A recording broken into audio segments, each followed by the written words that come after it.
আমরা জমিদার ছিলাম, মুর্শিদাবাদ জেলার মধ্যে জমিদার। আমরা আমরা আমরা আমরা আমরা খালো হচ্ছে 900 বিঘা, আর আমাদের 700 বিঘা।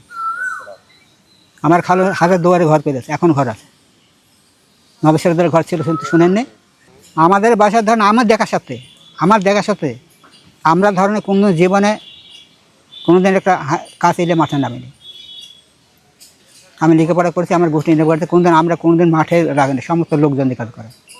আমাদের দুর্ভাগ্যের কপাল, ইংরেজ সরকার আসে আমাদের অত্যাচার শুরু করলো। আমরা কোথায় নীল চাষের আবাদকে মুচ্ছে ভেঙে চুরমার করে ফেলে দেয়। রাত্রে ঘরে আগুন লাগাই দেয়। আপনার ফসল আছে, ফসল আমরা কাটিয়ে দিয়ে সামনে কাটিয়ে দিয়ে যাচ্ছি, কি ধরতে পারছেন না। মুরগি আছে, ধৌ সাগর তুলিয়ে দিয়ে যাচ্ছি। কোরবানি করবো, আমরা কোরবানি কিনেছি, কোরবানি কার থেকে তুলে চলে যাচ্ছি। এত অত্যাচার শুরু করে দিল।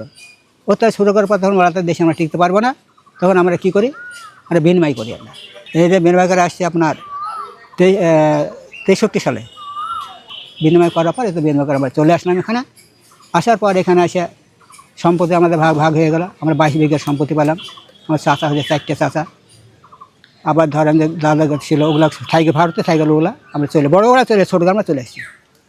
এখন আমি চলে আসছি, সম্পত্তি বাপ মারা গেলো, মা মারা গেলো, মাকে আমি অটিয়ে দিলাম। দেওয়ার পর আমি সমস্ত বয়স শোধন করে তার জমিগুলো ভাগ করে দে, ওরা আপন ভাগ করে চলে এসেছে।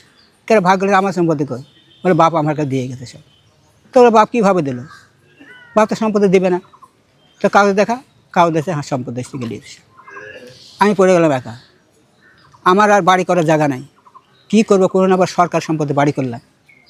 সরকার বাড়িকে এখন সম্পত্তি করেই খাচ্ছি আমি। আমার দুঃখ কষ্ট এই গাড়ি পড়ে যাচ্ছে। বাপ মাকে মানুষ করলে সব করলাম, কিন্তু বাপের সম্পাদন করলাম না। এইভাবে এখন দিন চলে যাচ্ছে আমার। তখন ভাড়া ছিল আপনার দিঘে পথে এখান থেকে 4 আনা নাটক। তারপরে ধরেন হরিশপুর এখান থেকে ভাড়া 1 আনা। আপনার স্টেশন ভাড়া হচ্ছে 2 আনা, দুয়াত পড়ে 4 আনা, গলিতে 1 আনা, 2 পয়সা 4 পয়সা করে ভাড়া। সারাদিনে আপনার 10টা ভাড়া কাটা যায় না। সেটা বাজার হয়েছে ভালো। 6 আনা কেজি চাল কিনেছি, 4 আনা কেজি ময়দা কিনেছি, 4 আনা কেজি গুড় কিনেছি, 4 আনা কেজি চিনি কিনেছি। আগে থাকে ইনকাম তো অনেক বেশি, কিন্তু দ্রব্যমূল্যের দর বেশি। ওই হিসাবে আগে ভাড়া ছিল বেশি, ইনকাম চলতো সংসার ভালো, চিন্তা করতে হতো না। আর এখন বেশি ইনকাম করে চিন্তা করতে হয়, বাজার হয় না। এখন লোক সঙ্গে বেশি 500 টাকা 300 টাকা ভাড়া খাড়া কঠিন হয়ে যায়। 300 ভাড়া খাড়া ধরেন যে আমার 50 টাকা 60 টাকার চাল, 50 টাকা পর তেল, হিসাব করতে গেলে কিছু একদিক গেলে একদিক হয় না, যখন এক সাইড হয়। এখন বলে চলে কী করে, এইভাবে চলতে হয়।